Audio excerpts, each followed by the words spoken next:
ఈ అబ్బాయి ఫోటో చూడమ్మా ఎంత అందంగా ఉన్నాడు. అంటే మెదడు చాలా ఖాళీగా ఉంటుందన్నమాట. Not interested. ఈ అబ్బాయి చాలా డబ్బున్నాడంట. అయితే అస్సలు రెస్పెక్ట్ ఇవ్వడండి.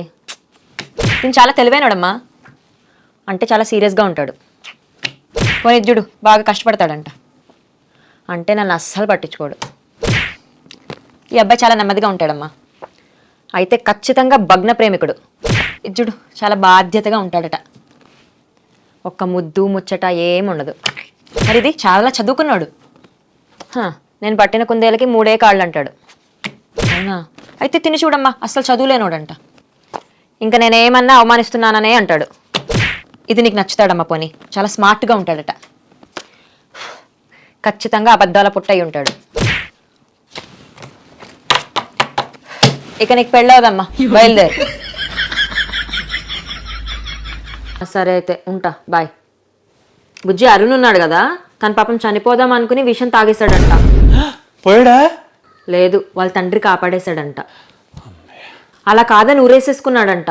పోయాడా? లేదు, వాళ్ళ అమ్మ చూసి కాపాడేసిందంట.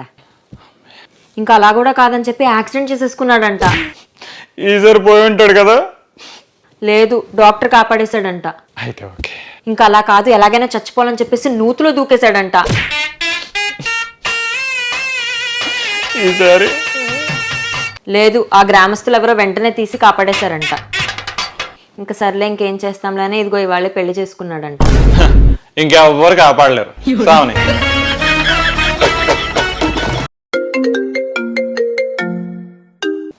హలో. అయ్యో అవునా? పాపం చాలా మంచోడు. ఎప్పుడు చూసినా ఆన్లైన్లోనే ఉండేవాడు.